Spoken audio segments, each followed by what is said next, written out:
Muy buenos días a todos. Muy buenos días. Les habla Sebastián Pimentel, jefe del repositorio institucional de la Pontificia Universidad Católica del Perú. Esta es la tercera de una serie de conferencias que este año ofrece la Asesoría Técnica del Rectorado de la Pontificia Universidad Católica para difundir el repositorio institucional, su repositorio institucional. El repositorio institucional es un proyecto conjunto del Sistema de Bibliotecas y la Asesoría Técnica del Rectorado, proyecto liderado por el magíster Jorge Solís Tovar. Agradecemos a nuestro conferencista invitado, el destacado investigador y catedrático Julio Santillán, por haber accedido a participar en este ciclo. Esta vez tenemos más de 150 inscritos provenientes de 16 países, incluyendo 3 países europeos y 1 de Oceanía. Al final de la conferencia se presentará el programa completo de este ciclo de charlas que cubre lo que resta del año. Antes de comenzar, les comentamos que durante la exposición los asistentes deben tener sus micrófonos y cámaras apagados, podrán hacer preguntas o comentarios por el chat. El expositor las contestará al final de la conferencia. Ahora tengo el gusto de presentar a nuestro expositor. El doctor Julio Santillán Aldana es doctor en Ciencias de la Información por la Universidad de Brasilia. Desarrolla actividades profesionales en los ámbitos de gestión de la investigación, comunicación científica, publicaciones científicas y preservación digital. Fue consultor en publicaciones científicas del portal de revistas de la Universidad Peruana de Ciencias Aplicadas de 2016 a 2018. Fue consultor en gestión de metadatos de investigación científica del Fondo Nacional de Desarrollo Científico, Tecnológico y de Innovación Tecnológica del Perú, Fondesit, de 2018 a 2019. Fue gestor también de investigación, desarrollo e innovación del Vicerrectorado de Investigación de la Universidad Nacional Jorge Basadre Groman, Tacna, Perú, 2019-2020. Actualmente es gestor de investigación de la Vicepresidencia de Investigación de la Universidad Nacional Diego Quispetito del Cusco. Le cedemos entonces la palabra a nuestro distinguido amigo Julio Santillán. Adelante, Julio.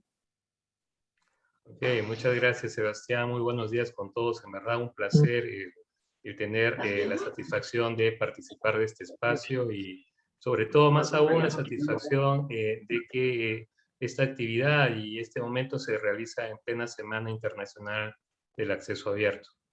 Bueno, en el caso mío, el día de hoy vamos a hablar precisamente de un tema vinculado al acceso abierto. Vamos a hablar de los libros en acceso abierto y vamos a tratar un poco de conversar sobre este tema que nosotros consideramos muy relevante a propósito de los últimos cambios que se han venido dando prácticamente en el último año y medio respecto a este tema y que pensamos nosotros, de alguna manera, va a traer cambios significativos, sobre todo en el mundo académico, y por qué no decirlo, en el mundo académico en el Perú. Paso a compartir mi presentación con ustedes. ¿Me confirman si lo están viendo? Perfecto. Bueno, titulé esta presentación Evolución de los libros de acceso abierto. Técnicamente vamos a ver 3 puntos en nuestra presentación. En un primer momento vamos a hablar un poco de lo que es el libro electrónico, ¿no? Como base de lo que es el libro en acceso abierto, después qué son los libros en acceso abierto, y finalmente vamos a hablar en otro tercer momento sobre los libros de acceso abierto, propiamente en el Perú. Comencemos un poco hablando sobre lo que es el libro electrónico, porque de alguna forma hay una conexión muy directa, obviamente, entre la base que es el libro electrónico como tal y después la concepción de lo que es el libro en acceso abierto. Bueno, un libro electrónico propiamente dicho, ¿no? Es netamente la publicación electrónica o digital de un libro que convencionalmente por mucho tiempo desde los tiempos de Gutenberg y un poco más allá, ¿no? Era un material físico precisamente para, vamos a decirlo de esta manera, compartir conocimiento en su momento. Actualmente ya el libro, en esa concepción electrónica, ¿no? Netamente lo que es, si lo queremos reducir a una expresión muy sencilla, es un archivo electrónico que equivale en contenido a lo que conlleva un libro impreso como tal. Y bueno, como ya todos y la gran mayoría de nosotros ha podido experimentar quizás, ¿no? Los libros electrónicos o digitales también llamados, o en algunos casos también conocidos por el anglicismo de ebooks, ¿no? Se pueden leer, ¿no? Se puede acceder a su contenido, sean dispositivos dedicados para este propósito o simplemente, ¿no? De nuestros computadores, ¿no? Entonces, son prácticamente nuevos elementos o nuevos medios de acceso al conocimiento que se han ido incorporando progresivamente y de una manera muy sutil en los últimos tiempos. Y por qué no decirlo, ¿no? Se han sociabilizado quizás un poco más a propósito de las circunstancias obvias que generó la coyuntura de la pandemia y que nos llevó a estar confinados y obviamente muy focalizados a trabajos, por ejemplo, en el propio computador, en la computadora en casa. Y obviamente el acceso quizás a este tipo de materiales, digamos de alguna forma, ¿no? Comenzó a incrementarse precisamente en este último periodo. Ahora, nosotros podemos considerar, y creo que eso no hay duda, ¿no? Que el libro electrónico como tal se ha vuelto una herramienta de consulta más, ¿no? Simplemente nosotros ya ni siquiera inclusive lo denominamos en ese sentido como libro electrónico, simplemente hablamos de él como libro, y en algunos contextos ya se asume que el libro como tal, ¿no? Sea en su versión impresa original o en su versión actual digital o electrónica, ¿no? Simplemente es el libro, ¿no? Y dependiendo del contexto se va a entender obviamente que quizás estamos hablando de libros en versión digital o electrónica. Ahora, lo interesante aquí es que hay una suerte, vamos a decirlo así, de dinámica de convivencia muy particular hoy por hoy entre los libros tradicionales impresos y los libros electrónicos, ¿no? Esto quizás es el equivalente a cuando en algún momento, ¿no? Se hablaba precisamente, ¿no? De, por ejemplo, de la subsistencia, vamos a decirlo así, de los diarios con la radio, por ejemplo, ¿no? Por mucho tiempo se pensó que simplemente uno desplazaba al otro, pero como hemos visto y ha pasado, ambos han convivido. Y lo mismo pasó en su momento con la radio y la televisión. También se pensó en algún momento que uno iba a desplazar al otro, pero vemos hasta ahora que siguen conviviendo. Inclusive hoy por hoy, ¿no? Nosotros también vemos que tanto el libro tradicional como el libro electrónico conviven, ¿no? Cada uno tiene su propio espacio, vamos a decirlo, su propio público, ¿no? O vamos a decirlo también en este sentido, se vuelven alternativos de acuerdo a la circunstancia de su uso, ¿no? Y simplemente conviven ambos, ¿no? Y esto también se evidencia, si lo queremos ver en ese sentido, ¿no?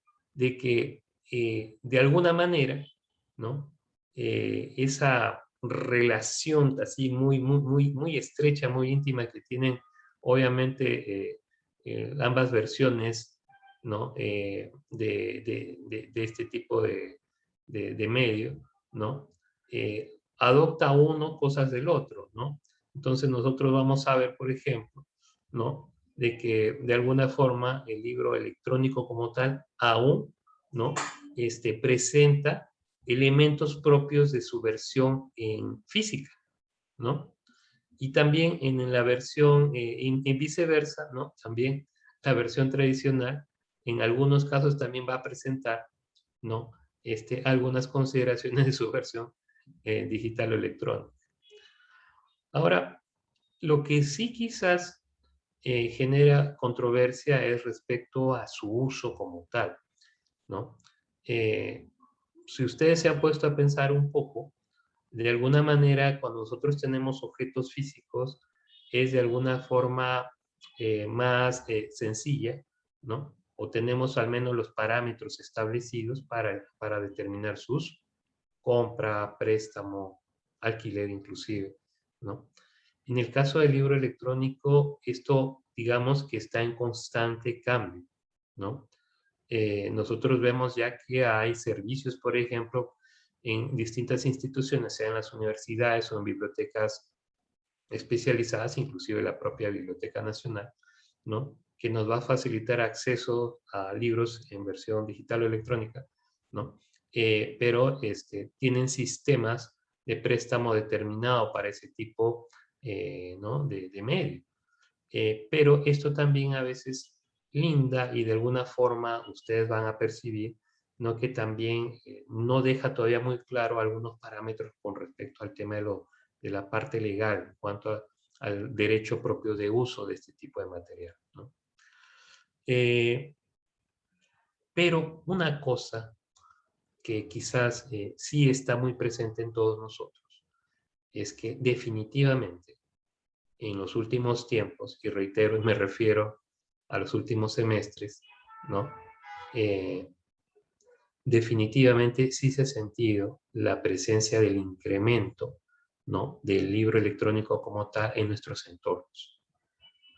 Entonces, está ahí, comienza a convivir con nosotros en nuestros usos y vamos a comenzar a ver entonces, quizás para algunos casos, ¿no? La circunstancia misma, ¿no? De las ventajas y desventajas de los mismos.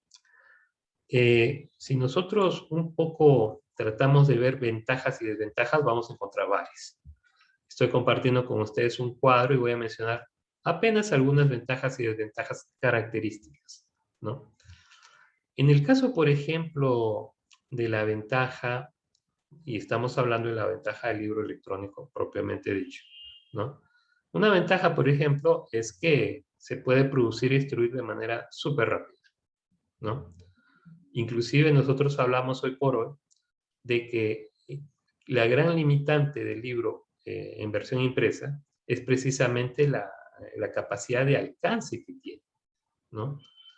Mientras que el libro en versión digital nosotros no tenemos casi muchos límites porque se puede distribuir ampliamente, vamos a hablar de, podemos distribuirla de manera global y quizás única limitante pueda ser, por ejemplo, el idioma, ¿no? En el caso del libro impreso, sí, obviamente está limitado, ¿no? A los tirajes del mismo. Ahora, una desventaja que definitivamente sí es interesante entenderla respecto al libro electrónico son las barreras socioculturales que se dan, ¿no? La propia resistencia al cambio. Para nosotros que estamos, por ejemplo, un poco más involucrados en ambientes académicos, ¿no? Vamos a notar que para distintas áreas del conocimiento, distintas especialidades, profesiones, ¿no? Va a haber una predisposición, ¿no? A acercarse a una de estas versiones del libro, ¿no? En algunas áreas, por ejemplo, va a ser, digamos, mucho más recurrente hablar de la versión impresa por características propias del área, ¿no? Mientras que en otras simplemente no se discute y es el libro en su versión digital, ¿no? Entonces, vamos a ver que hay circunstancias que de alguna manera limitan, ¿no? ese cambio. Otro aspecto que es definitivamente muy marcado en los libros electrónicos, ¿no? Es el tema de la reducción de costos, ¿no? Porque prácticamente las fases de producción y comercialización casi se eliminan, ¿no? Entonces, esto es algo muy a favor de la promoción de este tipo de publicación, porque simplemente hoy por hoy algo que buscamos y nuestras economías buscan de manera incesante es reducir los costes de producción de los bienes, ¿no? Y es el caso, por ejemplo, del libro digital, ¿no? Ahora, lo que sí quizás sea un poco complicado y es una desventaja, ¿no? Es el tema de la expresión cultural y artística que de alguna manera, ¿no? Se va a poder ver limitada, porque definitivamente también el formato digital, ¿no? Va a tener también sus limitaciones en algunos aspectos. Yo puedo comentar brevemente, ¿no? En un caso de una línea de publicaciones en la Universidad de Sao Paulo, en Brasil, donde, por ejemplo, el editor estaba muy animado a participar de un proyecto que se llama Cielo Libros, que de repente ustedes lo conocen, lo vamos a mencionar más adelante. Y era un editor de libros sobre la temática de estética. Entonces, digamos que en la concepción del tipo de obra y el público al cual iba a dirigirse ese tipo de publicaciones, había mucha relación en cuanto al aspecto físico, la composición y el concepto que querían transmitir mediante la versión impresa, mediante libros impresos, al público objetivo de esa publicación, de ese tipo de publicaciones, ¿no? Y que cuando ellos intentaron ver, por ejemplo, ese proceso de cambio a pasar a la versión digital, lamentablemente no les dio la satisfacción que ellos esperaban. Y simplemente esa propuesta de pase de ese tipo de publicaciones, de esos libros, que tenían una característica muy particular en cuanto a su edición, diseño y diagramación, simplemente optaron de que lamentablemente la versión digital de esos libros no se adaptaba al propósito de la publicación y simplemente abandonaron, ¿no? La producción de libros en formato digital y continúan con la producción de libros en versión impresa, porque satisface las necesidades de la publicación y también del público al cual va dirigido. Otro aspecto también que podríamos resaltar, bueno, los aspectos de economía, de alguna manera ya lo hemos dicho respecto a la reducción de costes. Otro aspecto importante es el tema del uso del espacio físico, ¿no? Una ventaja es que para los libros electrónicos no requieres espacio físico, requieres espacio digital en todo caso para distribuirlos, ¿no? Y que de alguna manera facilita, ¿no? Inclusive la comercialización mismo de este tipo de publicaciones. Pero, por ejemplo, lo que sí es un poco complicado y todavía no muy claro y nítido, o sea, una desventaja inmediata, ¿no? Es que la parte legal de los documentos o de las publicaciones de este tipo, ¿no? A veces no tienen todas las alcances que para la versión impresa sí se podrían tener, precisamente por su naturaleza digital de la publicación como tal. Voy a mencionar una ventaja más y una desventaja. Ustedes están viendo en el cuadro varias, ¿no? Una ventaja también que yo quizás aprecio mucho es que en los libros digitales, ¿no? Se puede hacer uso mucho vamos a decirlo, la característica o la particularidad de la multimedia que hay, vamos a decirlo así, en las publicaciones electrónicas, y de la cual obviamente los libros, ¿no? En versión digital se van a beneficiar. Pero que quizás la desventaja, ¿no? Es que esos servicios adicionales que se puede ganar en la versión digital está supeditado, ¿no? A la dependencia tecnológica. Les cuento, por ejemplo, a mí ya me pasó alguna vez, ¿no? Que yo estaba muy alegre, por ejemplo, y muy animoso de mis lecturas en un dispositivo que ustedes lo deben conocer, de una conocida empresa, un pequeño libro lector de libros digitales, ¿no? Pero que por una cuestión técnica, toda mi beneficio de tener mi pequeña biblioteca andando en este dispositivo, simplemente se limitó. Y se limitó porque tuvo un desperfecto técnico y no lo pude resolver. Claro, alguien me dirá, bueno, pero al menos puedes recuperar los archivos porque esos son sistemas por suscripción, solamente tienes que cambiar el dispositivo. Claro, eso es, si en ese rato puedo cambiar el dispositivo, ¿no? Pero a lo que iba era de que por sus características, ¿no? Te hace dependiente de un tipo de dispositivo para poder acceder al contenido de ese tipo de publicaciones, ¿no? Entonces, si bien es cierto, la parte multimedia de la publicación es un plus para el libro digital, ¿no? También esa misma dependencia tecnológica, ¿no? En cuanto a la fragilidad de la plataforma, ¿no? Va a hacer que de alguna manera, ¿no? Eso se limite, ¿no? Y en ese sentido, nosotros no vamos a poder, obviamente, tener la certeza de que este libro lo voy a ver durante toda mi vida en este dispositivo. No podemos lamentablemente todavía asegurar eso, ¿no? Obviamente va a estar supeditado a las circunstancias propias de la tecnología que dispongamos. Saltando un poco el tema de las ventajas y desventajas del libro electrónico, ¿no? Y quería un poco también comentar cómo va esta producción en el mundo de los libros electrónicos y libros impresos. ¿Qué se va publicando más? Estoy compartiendo, por ejemplo, datos hasta el año 2020, ¿okay?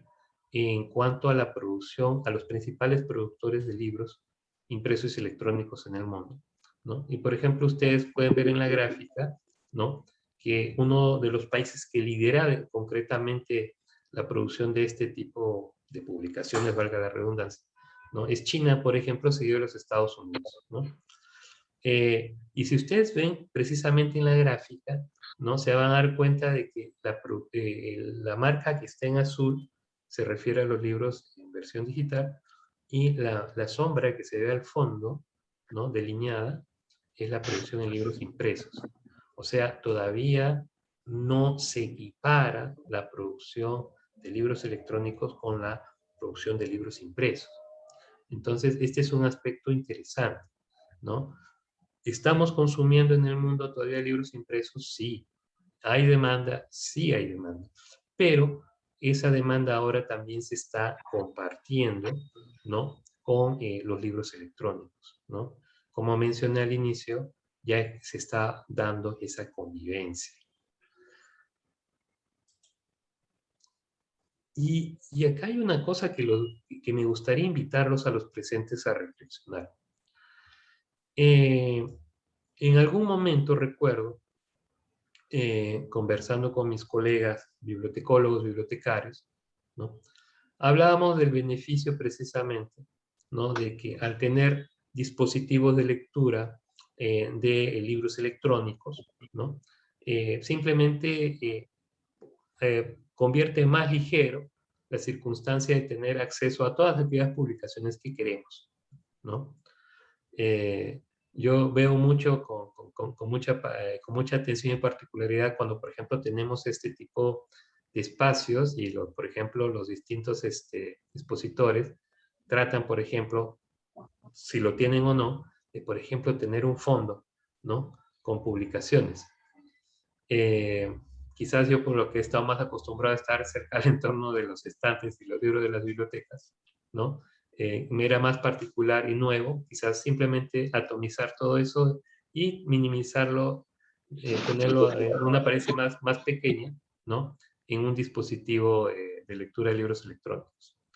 Pero conversando con los colegas, nos poníamos a pensar en algún momento hasta qué punto todo lo que se ha publicado hasta el momento en impreso está ya en versión digital. Bueno, y precisamente esta gráfica que estoy compartiendo con ustedes puede darles una idea de eso, ¿no?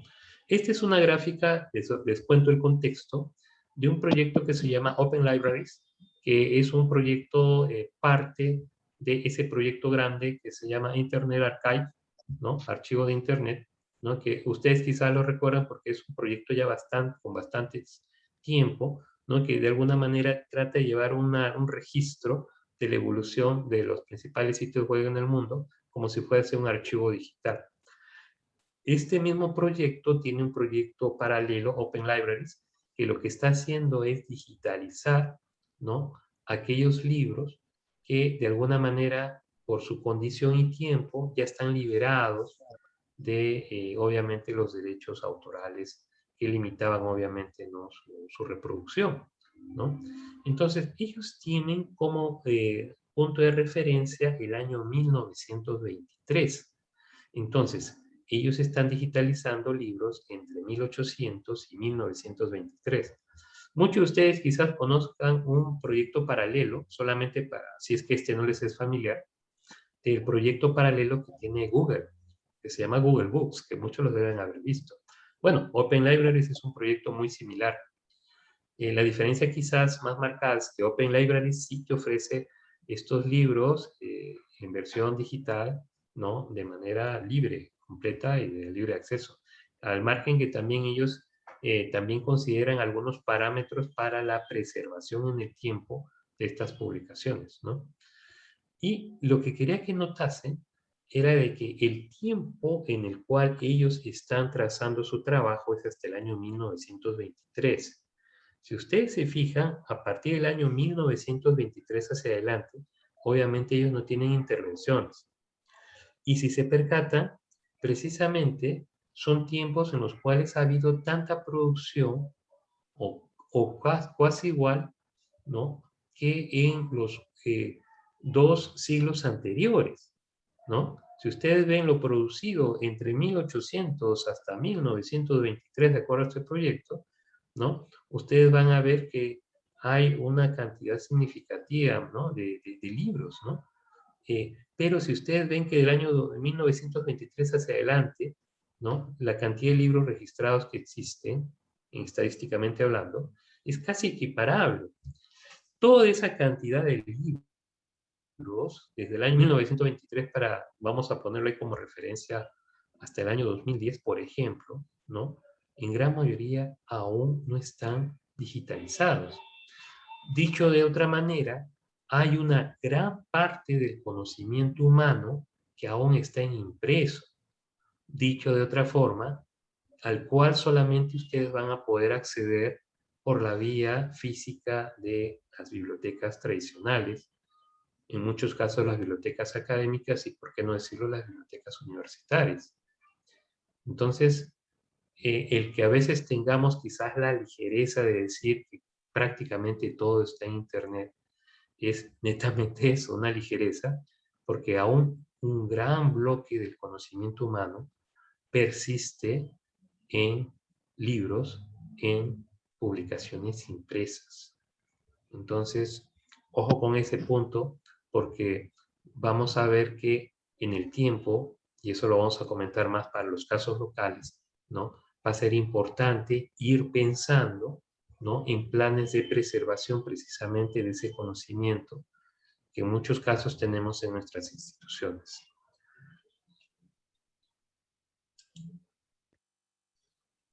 Vamos a dejar un momento el tema de los libros en formato digital, los libros electrónicos, para ir ya acercándonos al punto de referencia nuestro, que son los libros de acceso abierto. Para nosotros hablar de los libros de acceso abierto, necesitamos primero, y esto a propósito también de la Semana del Acceso Abierto que mencionaba en un inicio, hablar un poco del contexto mayor en que se da el acceso abierto como tal, que es la ciencia abierta.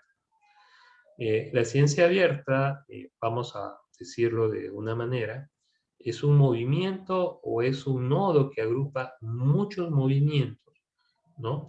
Que procuran hacer que la investigación científica producida o publicada, estamos hablando de sus datos, estamos hablando de sus contenidos, sean y estén disponibles y accesibles, ¿no? A toda la sociedad como tal, ¿no? La ciencia abierta congrega un conjunto de movimientos, reitero, ¿no? Entre los cuales, vamos a ver en un momento, se encuentra también Partícipe el acceso abierto. Y como indico, ¿no? Lo que busca es dar aquel acceso al conocimiento, ¿no? Que se produce a partir de la investigación y que este conocimiento sea asequible a toda la sociedad.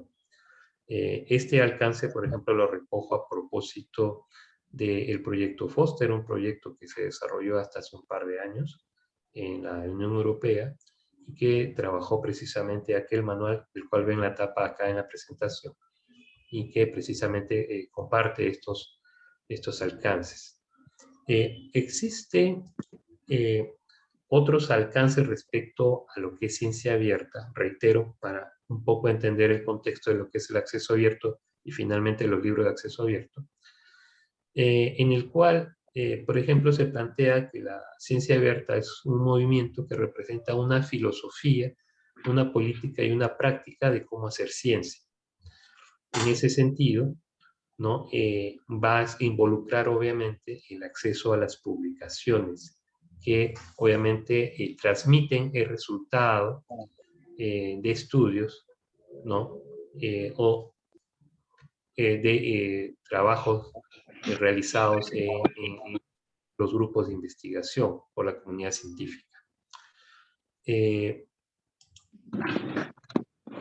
más o menos también se entiende un poco esta, vamos a decirlo así, esta ambivalencia de una ciencia que se llama abierta por un lado, o que tiene un enfoque que se denomina como ciencia abierta, y en contraposición vamos a tener lo que es una ciencia tradicional, o también dicha por algunos como ciencia cerrada, ¿no? Menciono algunas características de contraste, ¿no? En la ciencia, por ejemplo, convencional, tradicional, ¿no? O cerrada, si lo quieren llamar así también, ¿no? Gran parte del conocimiento, ¿no? Está centralizado, ¿no? En la publicación de artículos científicos, por ejemplo, ¿no? Mientras que en el caso de la ciencia abierta no se limita solamente a ese medio, sino puede publicar resultados de investigación en distintas formas. La ciencia profesional como tal es tener una tendencia un poco individualista, ¿no? Vale decir, centrada netamente en el área que desarrolla la investigación, mientras que en la ciencia abierta se caracteriza por ser colaborativa, multidisciplinar, trabaja con muchas otras áreas. Y un detalle interesante, para no mencionar todos aquellos que ustedes están leyendo ahí en el cuadro, es que la ciencia tradicional, por ejemplo, no tiene ese enfoque de desarrollo de trabajo con participación ciudadana, cosa o circunstancia que sí se da en ciencia abierta, ¿no? En la cual se busca involucrar en muchos casos también a la sociedad para participar precisamente en los procesos, ¿no? Que involucra la actividad científica.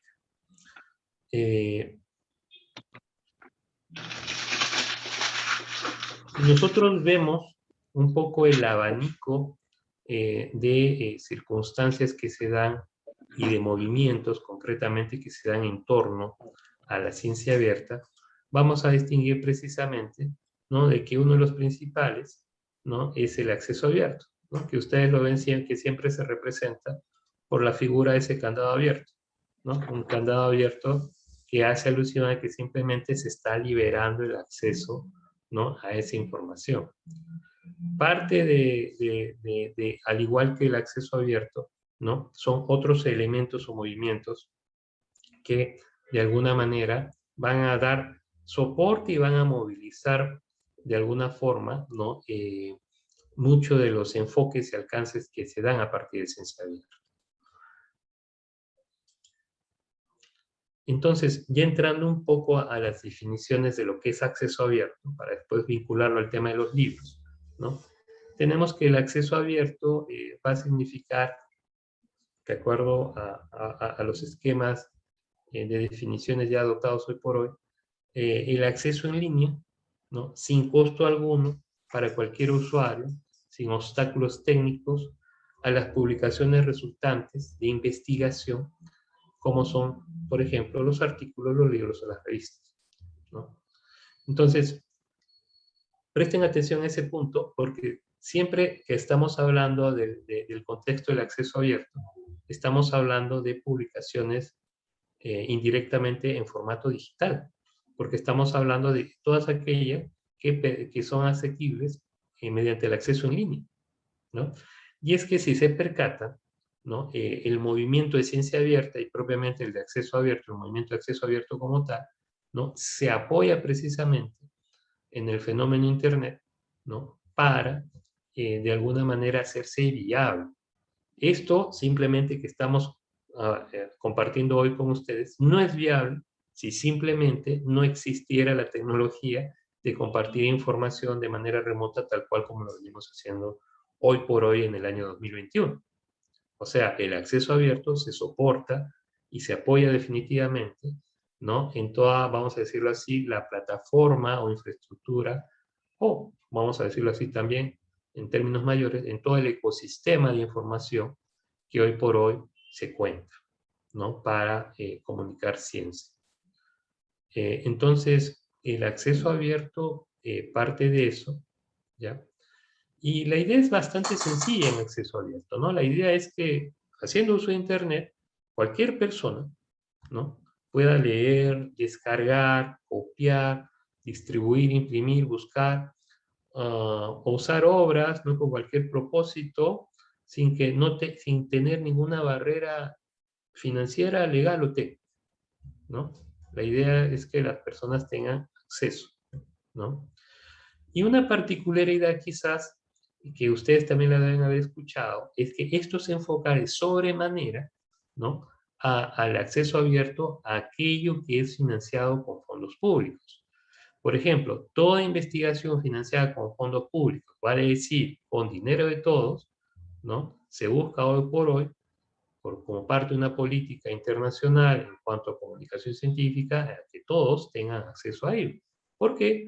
Porque al ser investigación o producto de investigación financiada con fondos públicos, técnicamente esas publicaciones son bien común, son de todos, porque todos, al pagar impuestos, financiamos esos servicios y esos productos.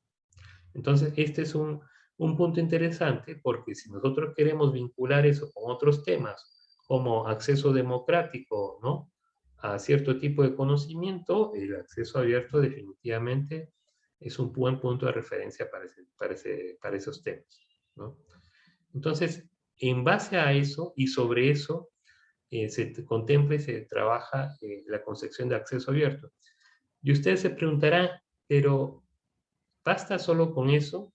No, concretamente lo que busca el acceso abierto es hacer uso cuando menos de dos estrategias, ¿no? Para poder hacer efectivo el acceso abierto. Uno, que las personas publiquen, por ejemplo, sus trabajos en determinado tipo de revistas, ¿no? De tal manera que esta información sea fácilmente accesible, ¿no? O que de manera alternativa las personas, los investigadores, ¿no? Como parte de su actividad académica en las instituciones de educación superior, por ejemplo, puedan depositar trabajos o, vamos a decirlo así, publicaciones, resultados de investigación, ¿no? En los repositorios institucionales, ¿no? Es lo que se denomina el autoarchivo, ¿no? Entonces, la idea es que se pueda dar el acceso abierto mediante esas dos técnicas. Pero, por ejemplo, la idea es que se pueda, ojo con eso también, o publicar o depositar en el repositorio institucional, ¿no? El resultado de publicación científica, que por lo común suelen ser, en la mayoría de los casos, los artículos publicados en revistas, capítulos de libros o libros, ¿no? Nosotros, por ejemplo, estamos muy acostumbrados en nuestros entornos a que los artículos de revista van obviamente en las revistas, no hay mucha, vamos a verlo así, no hay una pauta muy clara quizás en entender que eso también puede ir a los repositorios, ¿no? Y de igual manera, a veces se deja muy de lado el hecho de que los libros como tal, y ahora sí, los libros electrónicos, ¿no? Ya estamos haciendo el match con el tema, ¿no? Precisamente, ¿no? También se publiquen por una plataforma adecuada de publicación de libros electrónicos, como en paralelo también se puedan depositar en los repositorios institucionales, ¿no? Entonces, esa estrategia es muy importante para que se entienda cómo es que funciona el acceso abierto. Y ya ustedes están percibiendo que estamos ya mencionando publicaciones, como el caso de artículos de revista o también el tema de los libros. ¿Qué son concretamente entonces los libros de acceso abierto? Bueno, Y un libro de acceso abierto, si lo tratamos de llevar a términos simples en el mismo discurso del acceso abierto, vendría a ser aquella monografía, resultado de una investigación académica y científica o científica, financiada con fondos públicos, que adopta el modelo de acceso abierto para su difusión, ¿ya? Y claro, que esté siempre en acceso en línea, sin costo alguno para cualquier usuario, sin obstáculos técnicos, ¿no? Ese es un libro de acceso abierto, ¿no?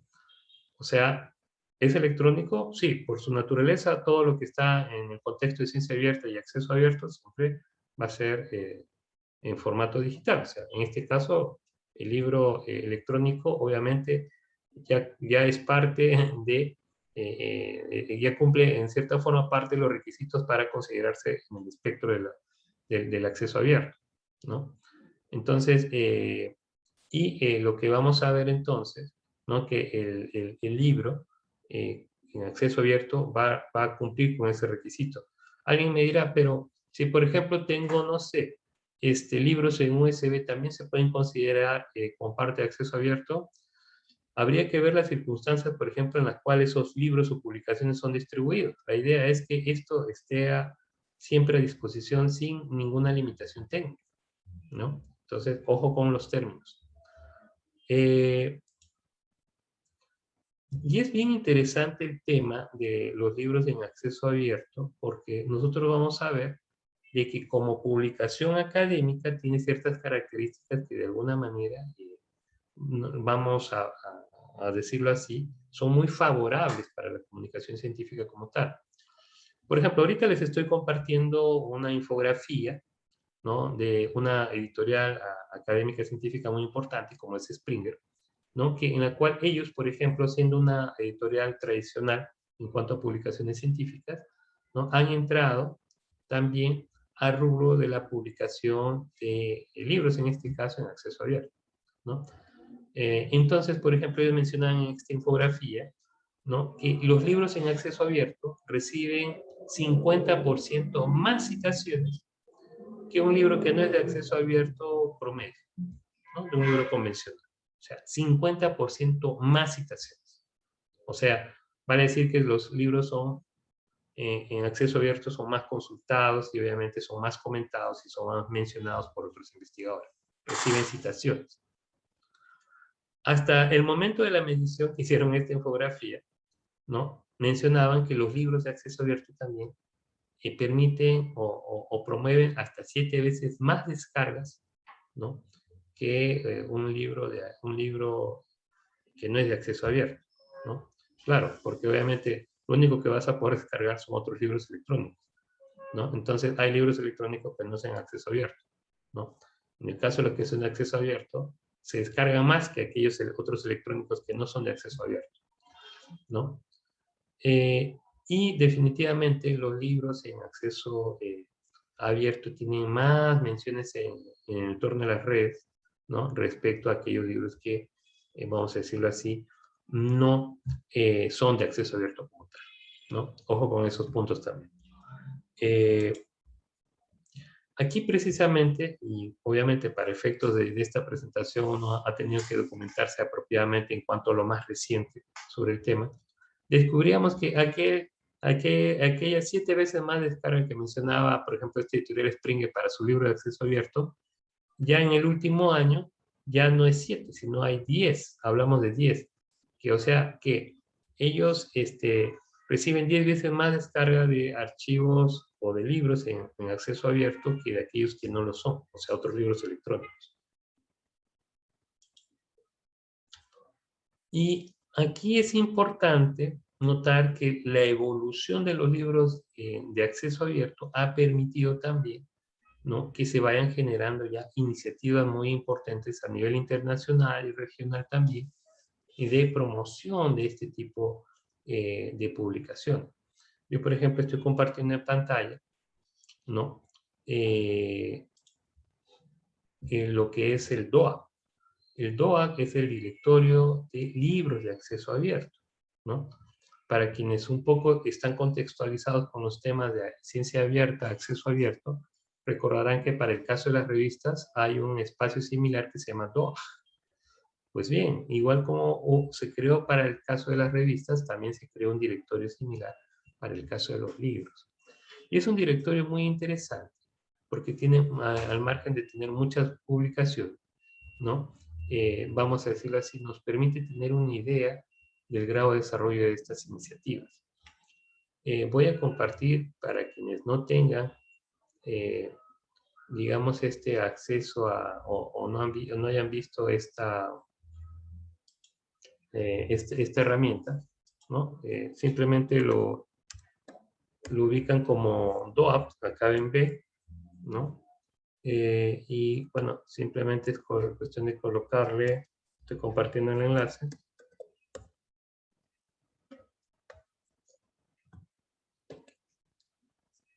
Vamos a ver, DOAP, sí. Lo estoy copiando entonces por el chat para aquellos que quieran acompañar por esa vía. Ese es DOAP. Y DOAP, voy a entrar un momento a la página web de DOAP. DOAP nos ofrece precisamente en acceso abierto, ¿no? La posibilidad de poder revisar un poco la cantidad de, o todo el bloque de recursos que tiene para ello. Entonces, si nosotros damos aquí clic en el botón Search de buscar, vamos a ver precisamente que se pueden apreciar, y ya lo están viendo ustedes ahí en el banner publicitario del directorio, que ellos cuentan con encima de 44,000 publicaciones o libros, ¿no?, de acceso abierto, ¿no?, que es una cifra bastante importante, ¿no?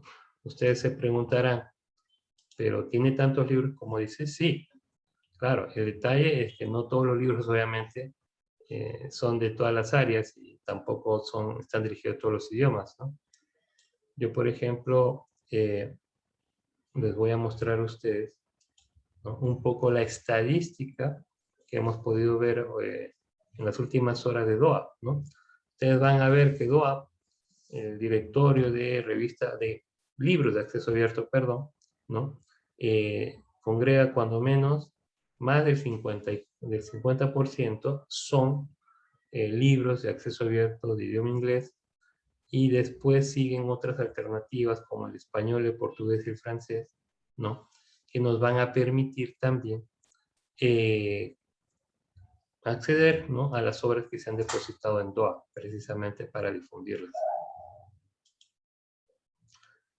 Existe otro proyecto que también debe ser conocido por ustedes, que se denomina Cielo Libros, ¿no? En el caso de Cielo Libros, muy similar a lo que era DOAP, ¿no? Voy a colocar rápidamente el caso de Cielo Libros. Okay. Ellos sí también son un proyecto basado mucho en la experiencia que tuvieron con las revistas, ¿no?, para publicar libros. Prácticamente tiene una cantidad muy alta, ¿no?, de libros, ¿no?, más o menos cerca de 14,000 títulos, si sacamos bien las cuentas, ¿no? 14,000 títulos precisamente para navegar, para acceder. Ojo que no todos los libros, curiosamente, que se presentan por Cielo Libros, ¿no?, son libros necesariamente del 100% de acceso abierto. Hay una parte de ellos que es de acceso abierto, una gran parte. Por eso es que lo estamos mencionando aquí, ¿no? Hay una gran parte que es de acceso abierto, pero no todo necesariamente, ¿no?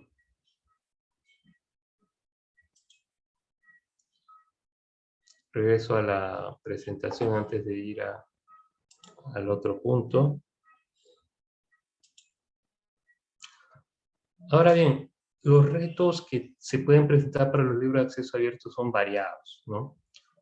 Porque si bien nosotros ya vemos que estamos hablando concretamente de libros en versión digital o libros electrónicos, ¿no?, debemos entender que para que sean considerados libros de acceso abierto deben de cumplir algunas características, ¿no? Bueno, acá menciono más que características, retos para que los editores de libros más o menos consideren, ¿no?, cuáles podrían adoptar. Por ejemplo, Parte de los retos es que, por ejemplo, los libros tengan métricas de uso. Vale decir que permitan ver cuántas veces han sido usados. Ustedes dirán, eso es un poco complicado. En verdad, la tecnología está avanzando bastante y ya se puede ver eso, ¿no? Pero es importante entonces que este tipo de publicaciones tengan métricas de uso. Ahora, otro aspecto importante, ¿no?, es que se tenga conexión de alguna manera con redes sociales, ¿no?, para de alguna manera promover métricas alternativas favorables a las publicaciones. Y también tener directorios de monografías abiertos, ¿no?, donde nosotros podamos, vamos a decirlo así, promocionar precisamente aquello nuevo, ¿no?, dentro del ámbito académico, por ejemplo, que tenemos. Otro aspecto también, ¿no?, es que tiene que considerarse ciertos aspectos claves de edición. La revisión por pares, el estilo de redacción académico-científico, el autoacuerdo o contrato de edición bajo una licencia Creative Commons. Esas son cosas que los potenciales editores de libros en acceso abierto deben conocer, por ejemplo. Ya voy pasando a los libros de acceso abierto en el Perú, para que de alguna manera tengamos una idea de qué se viene trabajando por aquí. A mis amigos en interno les voy a agradecer que me indiquen el tiempo también. ¿Sí? Gracias. Sigo entonces. Aquí, por ejemplo, nosotros vemos el caso de los libros de acceso abierto en el Perú. Y quería ver directamente, ¿no?, un espacio donde definitivamente nosotros podemos tener una primera idea o alcance de la dimensión de los libros de este tipo, ¿no? Ese es, por ejemplo, el espacio del catálogo de la agencia ICBN en el Perú. Como ustedes recordarán, el ICBN es el registro internacional que existe para monografías, como son los libros en general, ¿no? Y obviamente tenemos una sede gestionada por la Biblioteca Nacional del Perú, los cuales tienen un catálogo en línea que de alguna manera les permite tener una idea a ustedes la dimensión de lo que se viene publicando en el país. Este catálogo, que voy a compartir en este momento la pantalla también, ¿no? Prácticamente acopia información, vamos a ver aquí, desde el año 1931, imagínense. Y por ejemplo, si nosotros vemos, ¿no?, los tipos de publicación que se tienen aquí, voy a poner libro impreso en papel, por ejemplo, ¿no?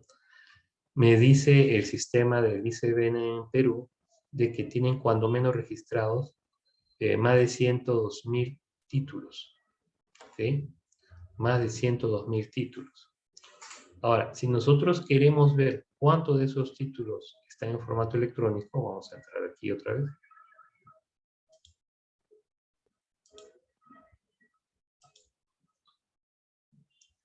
Y ahí vemos en el resultado que registro de libros en formato electrónico, ¿no? Este catálogo tiene aproximadamente 10.000 libros, ¿ok?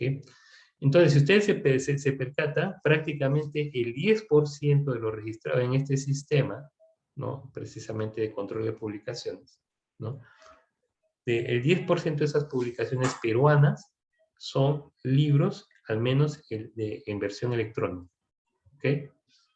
Y el otro 90% libros en versión impresa, ¿no? Ojo con ese detalle.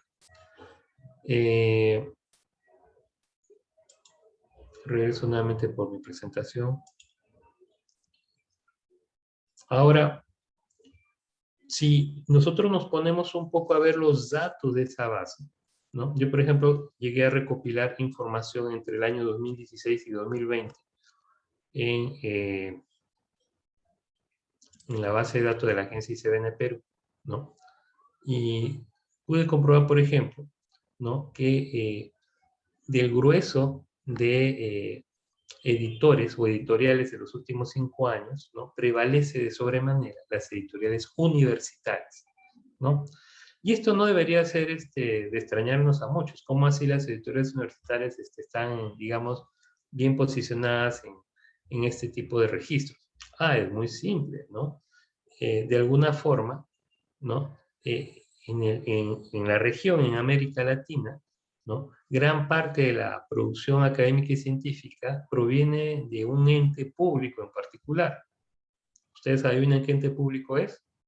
Exactamente, eso que están pensando ustedes, las universidades. Prácticamente toda la investigación y la ciencia que se desarrolla en nuestros países proviene de las universidades. Entonces, por eso es que nosotros vamos a ver, ¿no? De que un poco revisando los registros de los libros que se van por norma registrando en este sistema, ¿no? Una parte pertenece a editoriales del ámbito nacional y otra parte mayor al ámbito de las editoriales privadas, ¿no? Esto, reitero, es muy importante considerarlo porque de alguna manera también nos va a permitir explicar un poco, ¿no? Cómo es que estos fenómenos van sucediendo. Lo que están viendo ahorita en pantalla, ¿no? Es una gráfica que muestra entre el año 2016 y el año 2020, ¿no? La producción que hubo tanto de libros impresos como digitales en el Perú. Entonces, lo que nosotros vemos es que por obvios motivos, durante finales del 2019 y parte del 20, todo lo que fue la publicación de libros en versión impresa cayó. ¿Por qué cayó? Por obvias razones, ¿no? Teníamos la crisis, y tenemos obviamente todavía la crisis de la pandemia, ¿no? Es un hito, es un paradigma, ¿no? que se marca ahí, ¿no? Pero lo curioso, si ustedes se fijan bien, pueden acercarse un poco al monitor, es que la línea roja que representa las publicaciones o los libros en formato digital o versión electrónica, sí mantiene una línea constante, muy suave y sutil en ascenso, ¿no? Mientras que las publicaciones en impreso, los libros, tienen una caída muy marcada, ¿no? Entre el año 2019 y 2020, ¿no? Entonces, con eso ustedes más o menos ya pueden tener una idea, ¿no? De que sí, igual que en todos los otros países del mundo, también en el Perú comenzamos ya a vivir el auge o incremento de la entrada, usando la expresión de una canción, pisando fuerte, de los libros de acceso abierto y los libros electrónicos en este caso, ¿no? Y de mención electrónicos, si no digo de frente en acceso abierto, me corrijo, por un detalle importante, ¿no? Vamos a ver después que el grueso de editoras, vamos a decirlo así, más del 60% de las editoras de libros en el país, ¿no? También son universidades. Y también son estas las que están publicando en acceso abierto. O sea, se entiende que todas las editoriales llevan publicando de alguna manera en versión digital, como libro electrónico, pero ya las universidades también están publicando gran parte de este grueso de publicaciones. Y ahí sí podemos decir que en gran parte de ellas es muy probable que sean publicaciones, libros en acceso abierto. Y acá más o menos es el recuento que hay. En ese lapso de tiempo, por ejemplo, solamente aquí en el Perú, ¿no? Todo lo que constituye el bloque de impreso fue hasta el 68%, mientras que la parte en digital a un poco más del 31%. Entonces, se va notando de que con mucha rapidez se habilita, ¿no? Esa industria en nuestro país.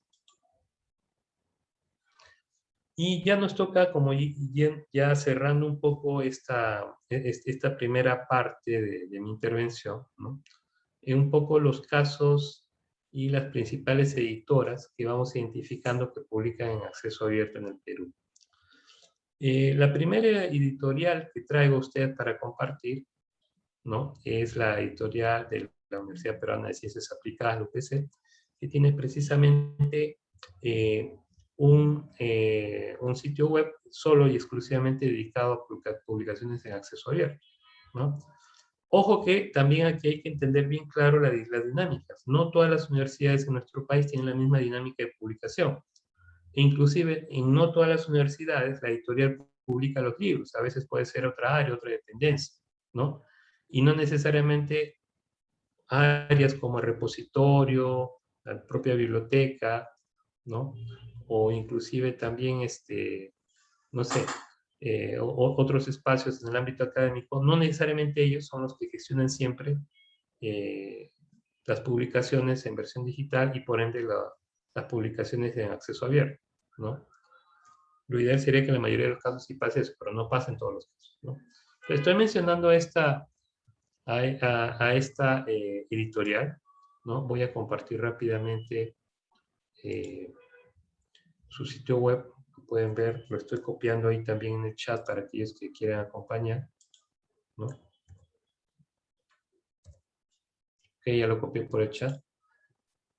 Ellos tienen un lote pequeño de publicaciones aún, pero no por eso se limitan a promocionarlo poco, sino al contrario, tiene un espacio propio para promoción, cosa que nosotros damos, obviamente, y saludamos con mucho beneplácito, ¿no? Pero ya, vamos a decirlo así, se va marcando la pauta respecto a este tipo de publicaciones, ¿no? Por ejemplo, en el caso de esta universidad. Y los invito a que ustedes la revisen, ¿no? De tal manera que puedan un poco constatar y ver la forma en que se va compartiendo esta información por esas vías. La segunda institución, ¿no? Que vamos a mencionar como parte de este bloque de iniciativas, ¿no? Por ejemplo, podría ser el Fondo Editorial de la Universidad Nacional Mayor de San Marcos, ¿no? Vamos a posicionarlo en un puesto 2 y a la UPC en un puesto 3 para más o menos tener una idea. Y esto un poco en función al volumen, ¿no? Por ejemplo, la Universidad de San Marcos, mediante su fondo editorial, se precia de tener 354 libros digitales disponibles, ¿no? Que particularmente son libros, ¿no? Obviamente editados y producidos en esta casa de estudios, ¿no? Entonces, es una cifra considerable, ¿no? Es una cifra considerable. Y ojo, que aquí no está vinculado ni asociado necesariamente al enfoque de acceso abierto. No está vinculado a un repositorio o a un portal de revistas, perdón, de libros, ¿no? Sino que está vinculado al fondo editorial que de alguna manera lo promociona. Y sí, creo, me corrijo también, en este espacio como portal de libros, precisamente, para que tengan acceso cualquier persona en cualquier lugar a estas publicaciones. La tercera, y digamos, en función a los registros que hemos podido encontrar en el sistema de ICBN Perú, ¿no? Digamos que la institución que se posiciona más y por delante de otras instituciones similares en cuanto a la producción de libros en impreso y también, obviamente, producción de libros en versión digital o formato electrónico, es precisamente la Pontificia Universidad Católica del Perú, ¿no? Nuestros anfitriones del día de hoy, ¿no? Y de manera particular, a propósito que estamos en el contexto del repositorio institucional de esta casa de estudios, de manera particular, el repositorio institucional de la PUC, ¿no? Es, digamos, el espacio que lidera, ¿no? El mayor número de publicaciones en acceso abierto, ¿no? Compartidas, ¿no? Por plataformas de este tipo. Fíjense ustedes que no es netamente una plataforma de publicación y difusión de libros expresamente, sino es la vía que mencionaba hace un momento atrás, ¿no? De autodepositar o coordinar el depósito, ¿no? De estas publicaciones, ¿no? En el repositorio institucional de la universidad. Entonces, no voy a revisarlo, simplemente quería hacer mención a este recurso, ¿ok? Ya voy acabando también por aquí, para un poco conversar con ustedes. Y mencionarles finalmente, ¿no? A manera de conclusiones, ¿no? Que el tema de los libros de acceso abierto en el contexto peruano es un tema bastante nuevo. Se ha trabajado mucho sobre el tema de las revistas de acceso abierto. Yo mismo estoy involucrado por mucho tiempo en el tema de la promoción, a propósito que estamos en la Semana Internacional del Acceso Abierto, ¿no? Pero un tema que se dejó mucho en pendiente fue el tema de los libros, que con cierta satisfacción puedo decir que muy a su ritmo ya se está moviendo en el contexto local peruano. Lo que sí estábamos careciendo, y esto menciono en esta suerte de conclusiones, ¿no? Es de la implementación de políticas. ¿Y por qué no políticas nacionales en función del acceso abierto. Tenemos ya una mención al respecto en la implementación del repositorio nacional Alicia, donde se menciona el tema, pero solamente está circunscrito a esa sola iniciativa. Está faltando, está en pendiente, una iniciativa que englobe, ¿no?, todo lo que vamos a denominar así el potencial ecosistema de información académica y científica que se tiene en el Perú, ¿no? Entonces, falta una política que de alguna manera dé pauta a eso y que consecuentemente dé pauta de apoyo a las iniciativas de libros en acceso abierto. Es necesario también, ¿no?, que la legislación referida, por ejemplo, a libros, la que está vigente, no se complemente con estos alcances del acceso abierto o ciencia abierta, para el caso de los libros. También es importante y básico, pienso yo, que nuestras universidades, y no hago distinción de públicas o privadas, ¿no?, puedan también, ¿no?, desarrollar políticas propias, ¿no?, para sus publicaciones, donde se mencione, por ejemplo, la importancia del componente de acceso abierto en la publicación, por ejemplo, de libros, ¿no? Otro aspecto también es que es necesario, y eso sí lo reitero, es necesario crear cuadros profesionales que de alguna manera, ¿no?, integren dentro de su trabajo precisamente el abordaje al tema del acceso abierto y a los libros de acceso abierto, ¿no? Es necesario formar cuadros que manejen estos criterios que de alguna manera están limitados a todos aquellos que trabajamos temas de comunicación científica muchas veces, pero que pasa desapercibido, ¿no?, por otras áreas afines, ¿no?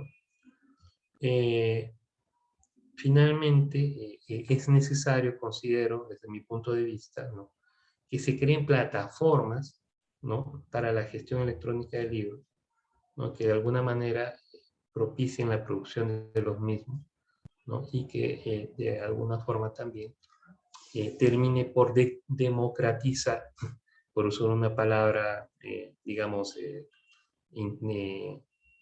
social, ¿no?, democratizar el acceso al conocimiento producido con fondos públicos, en este caso mediante publicaciones como libros en acceso abierto. Y bueno, ya estando prácticamente ya cerca a una hora de estarles conversando sobre estos alcances, me gustaría un poco también dialogar con ustedes y un poco intercambiar puntos de vista respecto a este tema. Entonces, bueno, muchas gracias y quedo abierto a las preguntas que ustedes tengan a mí. Muchas gracias, Julio. Muchísimas gracias por tu brillante exposición, realmente muy esclarecedora para un tema tan novedoso, a pesar, digamos, que es un tema muy contemporáneo, ¿no? Y muy importante, pero faltan pues análisis a detalle, como tú lo acabas de hacer, sobre cada formato de publicación, ¿no?, académica, como es el caso del libro digital. Hay una pregunta que quiero trasladarte de nuestro amigo Jorge Solís. Él dice, bueno, hay un dicho, no hay fiesta gratis. ¿Cuáles serían entonces los motivos para que una editorial edite libros en acceso abierto, ¿no? O sea, Jorge está incidiendo en el tema, digamos, de costos, ¿no? Y de réditos, ¿no? No sé cómo lo puedes ver, Julio. Claro, muchas gracias por la pregunta. Definitivamente, una cosa que tenemos que tener claro es que cuando hablamos de acceso abierto, no estamos hablando de cosas gratuitas. Quizás sea de libre acceso para el lector, pero ojo, alguien tiene que pagar la cuenta, ¿no? Claro. Entonces, Mm. entonces aquí es un aspecto bien interesante porque de alguna manera, igual como ha pasado con las revistas en acceso abierto, las editoriales tienen que adoptar su propio modelo para publicar en acceso abierto. Vale decir, tienen que establecer la sostenibilidad, ¿no?, de esa línea editorial, porque obviamente igual como yo puedo publicar una colección de libros en impreso, también en mi editorial puedo publicar una colección de libros en acceso abierto. El punto está en quién cubre ese costo, cuál es el modelo. Se utiliza la expresión modelo de negocio, ¿no?, que se va a aplicar para darle sostenibilidad precisamente a esa línea. Lo que está sucediendo hoy, por ejemplo, comento para casos que he tenido muy próximos, ¿no? En el caso de las universidades públicas, por ejemplo, las universidades públicas lo que están haciendo es limitando en algunos casos la publicación en impreso, dadas las circunstancias propias que existen a propósito del contexto de pandemia, de que no se tiene grandes alcances en cuanto a la distribución y obviamente está muy limitada la publicación al tiraje y obviamente el alcance se limita. Entonces ellos están haciendo un giro, ¿no?, al acceso abierto como alternativa, ahorrando costos, cumpliendo con su función de publicar resultados de investigación, sobre todo eso, ¿no? Libros en acceso abierto, pero que sean resultado de investigación, ¿no? De tal manera que las universidades financian a todo costo eso, se preocupan un poco más en asegurarse que la publicación tenga un alcance amplio, y lo que se está haciendo es de manera complementaria, se está haciendo convivir a manera de promoción la versión impresa, de tal manera que para efectos de, vamos a decirlo así, promoción institucional, ¿no?, se da la versión impresa en espacios en los cuales la universidad considera que se debe promocionar de manera impresa, pero de manera genérica se promociona por la vía del libro electrónico, en plataformas, en portales de libros, ¿no? Que definitivamente, en general, las editoriales tienen que equilibrar cómo es que se va a hacer este tipo de publicación, lo tienen que hacer. Que puede ser que se venda tanto la versión impresa como la versión digital, ¿no? También, ¿no?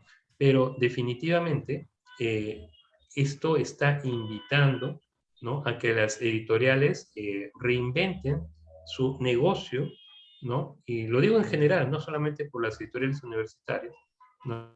Lo digo en general para que puedan también ser partícipes de esta tendencia que se está dando.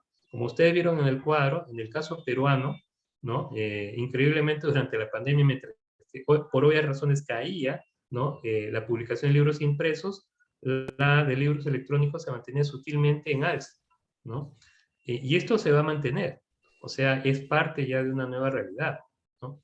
Pero como reitero, obviamente cada editorial, y existen distintos modelos para la subvención, ¿no?, del modelo propio de acceso abierto, sea por su subvención propia institucional, sea por el cobro de tasas, por ejemplo.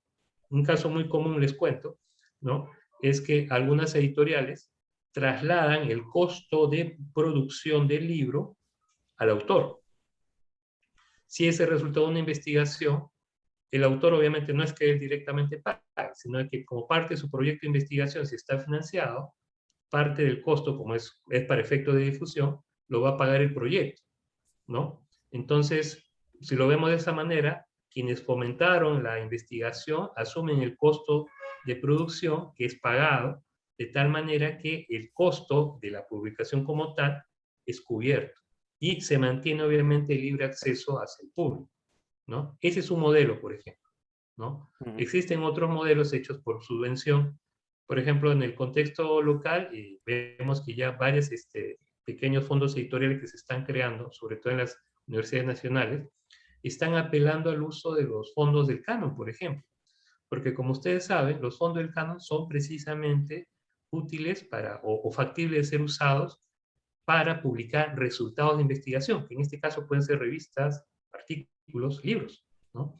Entonces, hay salidas en el contexto, ¿no? Y bueno, espero de alguna manera haber contestado a la inquietud del ingeniero Solís. Gracias. Muchas gracias, Julio. Tenemos muchísimas gracias, por supuesto que sí. Hay una pregunta de nuestro amigo Lucho Ríos, amigo de mucho tiempo de nosotros, que tiene una pregunta que es así. Dice, en muchas instituciones que ofrecen cursos se suele incluir un libro físico como parte del material del curso, ¿no? Eso contribuye a que el alumno pueda comprender mejor un tema e inculcarle el hábito de la lectura y posteriormente busque a personal de fuentes para su aprendizaje continuo. ¿Cómo se podría incentivar incentivar a que todos los cursos universitarios incluyan un libro electrónico o ebook. ¿No sería una forma de círculo virtuoso entre cursos ofrecidos y libros disponibles? Bueno, esa pregunta es amplia, ¿no? Porque ya se refiere al modelo pedagógico universitario, y me imagino que también está teniendo en cuenta, Lucho, el tema del libro de la materia, ¿no? O el libro del curso, o un libro especialmente confeccionado para un determinado curso, ¿no? No sé qué ideas tienes, Julio. Sí, no, el comentario es interesante. Yo recuerdo mucho algo que para mí, por una cuestión de información, me era difícil de hacer. No sé si les ha pasado a ustedes también, a algunos de los presentes. Recuerdo que en el posgrado, una cosa que me llamaba mucho la atención es que, claro, siempre hay unos libros que se compran en particular, la literatura sugerida, y bueno, hay algún libro siempre en particular que uno tiene que adquirir, ¿no? Porque es el libro base del curso, ¿no? Y claro, en el posgrado todo el mundo obviamente invertía, ¿no? Y había un libro en particular. Lo que me llamaba mucho la atención, porque era un grupo multidisciplinar, ¿no? Me acuerdo que éramos personas de, qué sé yo, tanto de tantas áreas de ciencias como inclusive áreas distintas, militares, en fin, ingenieros, bomberos, en fin, ¿no? Policías inclusive, ¿no? En el Brasil, ¿no? Y algo que me llamó mucho la atención, que muchos de los presentes tenían la costumbre de que cogían el libro como si fuese algo así como lo que se hacía, lo que hacen los más pequeños en la escuela, o hacían los más pequeños en la escuela, tenían un libro didáctico, ¿no? Cualquier explicación que da el profesor, cogían el lapicero Mm. y escribían en los bordes del libro, ¿no?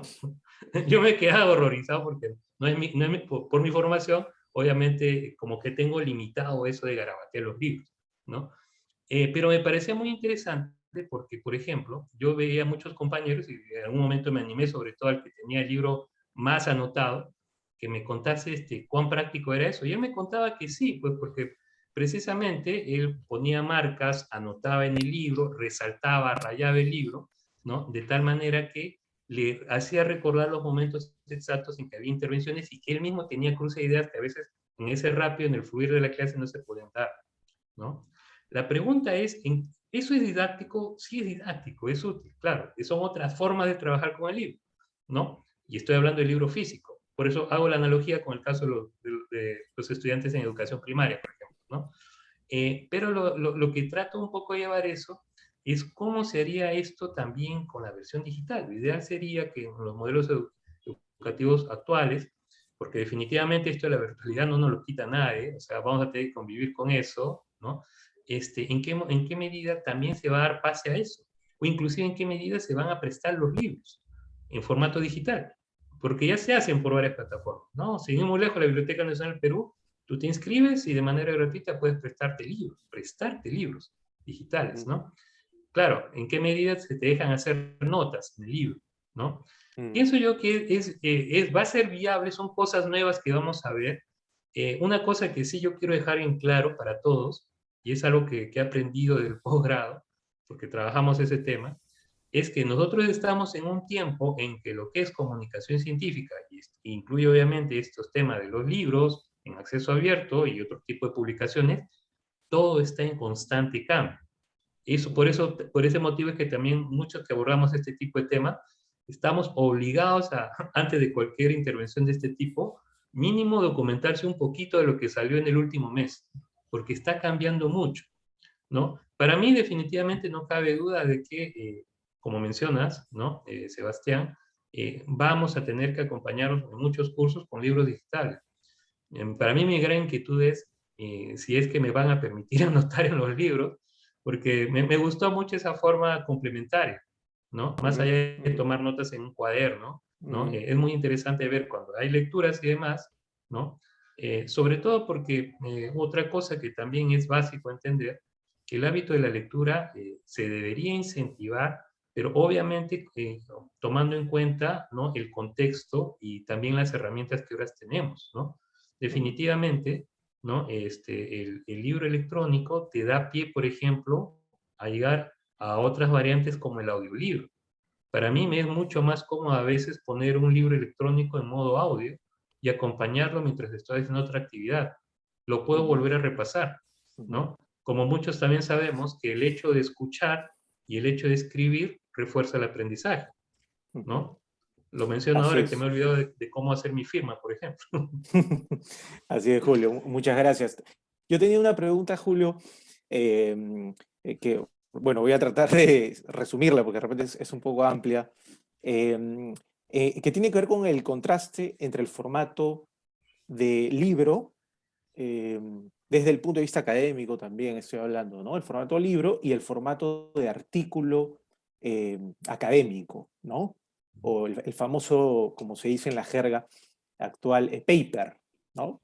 El artículo por un lado y el libro por el otro, ¿no? Esto también lo digo en referencia, y tú lo debes conocer mejor que yo, al sistema de registro de investigadores en el Ujú. Perú, ¿no? Mm, Que es un tema muy polémico actualmente porque hay sí. muchas críticas a cómo se está, a qué políticas están rigiendo este sistema, ¿no? Y además porque hay cambios en estas políticas, ¿no? Esto lo digo también porque la tendencia a la vía digital es muy preponderante en el artículo académico, en el artículo de revista académica, tanto así que ya muchas revistas, o quizás una mayoría, no acoge el formato impreso, ¿no? Simplemente ya las revistas van por la vía digital y optan por abandonar la impresión, ¿no? El formato impreso de revista académica. Y me parece que hay un contraste respecto al formato del libro, que me parece que tiene más preponderancia el libro en el formato impreso, ¿no? También, obviamente, hay versión impresa y versión digital, pero me parece que en el caso del libro es más preponderante la versión impresa, ¿no? Por otro lado, el libro también me parece que tiene una llegada en cuanto a difusión y en cuanto a, digamos, destinatario, ¿no? A un público no necesariamente especializado, ¿no? El libro llega en formato impreso a las librerías y llega a un público mayor, lo que habla también de un beneficio en cuanto a democratización del conocimiento también, ¿no? A pesar de que hablamos un formato impreso más tradicional, llega a más gente, ¿no? El formato de artículo académico en formato digital tiende a quedar en un círculo muy, muy especializado y no tiene, en muchos casos o en una mayoría de casos, formato impreso, ¿no? Entonces, son fenómenos interesantes porque hay un contraste y en el caso del registro de investigadores en el Perú, el puntaje, la mayor cantidad de puntaje para el investigador está en el artículo, en el paper, ¿no? Sí. No en el libro. Y hace poco han habido polémicas y debates sobre ese punto, porque, digamos, ¿qué criterio está teniendo este sistema de incentivo y de registro de investigadores peruanos para valorar más un artículo y no un libro, ¿no? O en detrimento de un libro, ¿no? Y esto es interesante porque hasta hace décadas el formato que daba más peso a un autor en cuanto a influencia en la sociedad era el libro y no el artículo o el paper de una revista académica, ¿no? Entonces, no sé, disculpa la extensión de mi No, al comentario, contrario. pero creo que es interesante, me encantaría saber tu opinión al respecto, ¿no? Ya. Bueno, lo bueno es que los tiempos nos obligan a estar, ¿cómo se dice? A estar en muchas cosas y sí, precisamente he estado muy de cerca con el tema también del Reglamento Nacional para Investigadores, el RENACID, por ejemplo, ¿no? Inclusive estar cerca de la redacción de un documento paralelo, una nueva versión, inclusive. Y a propósito de lo que mencionas, Sebastián, a ver, partamos de lo último que estaba remarcando. La comunicación científica está cambiando, ¿no? Ujú, Está cambiando, ¿no? Igual como en otro tiempo era básico para hablar de ciencia saber francés, ujú, ¿no? Y después cambió al inglés. Y ujú, lo más probable es que nuestros nietos tengan que saber chino para comunicar ciencia, quizás. ¿no? Ujú. También las formas de comunicación, los medios están cambiando, ¿no? Entonces, respecto al reglamento, yo lo que digo es, se le puede criticar muchas cosas al reglamento, pero al menos tenemos reglamento, que de no tenerlo creo que sí estaríamos mucho más rezagados, porque en cuestiones del ambiente de la investigación en el Perú, en educación superior, estamos, bueno, al menos todavía estamos siguiendo el ritmo, quizás no tan rápido como deberíamos, pero al menos hay reglamento, al menos hay una superintendencia nacional para las universidades, ya al menos tenemos eso, o sea que no nos vamos a quedar tan rezagados, ¿no? Ujú. El reglamento, obviamente, lamentablemente no llega a estar acorde a las tendencias, ¿no? Porque tal cual como tú mencionas, ¿no? Se da mucho mérito al artículo, que ojo, es solamente una forma de publicación un solo medio para comunicar ciencia en determinadas áreas, ¿no? Así es. Entonces, eh, si nosotros vemos otras áreas, hay otras áreas que obviamente no trabajan artículos porque la forma de comunicar, y ojo, no solamente hablemos de ciencia, hablemos de conocimiento. La forma de comunicar conocimiento no solamente es mediante esa estructura MRC o MRC, ¿no?, que tienen los artículos, ¿no? Ujú. Hay otra forma más discursiva que es el libro, Ujú. ¿no? Y nosotros que estamos, yo por ejemplo pertenezco a ciencias sociales aplicadas y también estoy vinculado a humanidades y ahora artes también, sabemos que eso es así, ¿no? Y claro, son formas distintas de comunicarse, ¿no? Y obviamente para la distinta forma de comunicarse utiliza distinta publicación o distinto soporte, ¿no? Por ejemplo, definitivamente, y eso es algo que creo que sí vamos a ver dentro de poco, definitivamente vamos a ver que el esquema de presentar la tesis como trabajo final de conclusión de grado, de posgrado, de pregrado, como le quieras llamar, en cualquier rato se quiebra, ¿no? Porque va a ser sustituido por algo más viable, como es un artículo. Y ya pasa en varias áreas, ¿no? Ya pasa en varias áreas, ¿no? Entonces, el esquema de la monografía llamada tesis, definitivamente, en muchas áreas ya está contando sus últimos días, ¿no? Ujú. En cuanto al tema del libro, regresando a ese punto, también hay que entender la naturaleza del libro para comunicar cosas. Por ejemplo, yo estuve viendo hace poco en la región sur, en Tacna, que tuvieron el tino en la Universidad Nacional Jorge Basadre Groma, ¿no? De compilar prácticamente 3 siglos de narrativa de autores e investigadores tacneños. Y claro, fue una cosa súper interesante. ¿Por qué? Porque si nosotros nos acercamos un poco, si bien es cierto, en determinadas áreas de conocimiento la narrativa no entra como medio de comunicación, ¿no? Si tú pasas a ámbitos como historia, antropología, la narrativa, ese género es válido. Y si tú ves, por ejemplo, autores como Jorge Bazar, en fin, ¿no? Muchos autores, por ejemplo, peruanos, ¿no? De la zona del sur andino, ¿no? Tú vas a ver que en su tiempo eran, obviamente, académicos documentados que mediante la narrativa trataban de informar un poco lo que ellos estaban percibiendo y trataban de dar su punto de vista, compartir sus ideas, ¿no? De una manera académicamente válida, pero en un discurso que, entre comillas, no solamente estaba limitado al mundo académico, sino a cualquier persona que simplemente supiera leer y escribir, ¿no? Y Ujú. que, claro, cuando llevamos eso, por ejemplo, el género de la narrativa, por ejemplo, a otros medios donde prácticamente lo que no importa ya es el párrafo, sino el dato, ¿no? Yo, por ejemplo, veía algo muy curioso en el posgrado, me pareció súper interesante poder tener interacción con colegas de otras áreas. Y ellos tenían algo muy bonito, que me invitaban siempre a sus pre-sustentos de proyectos de investigación como a sus sustentos.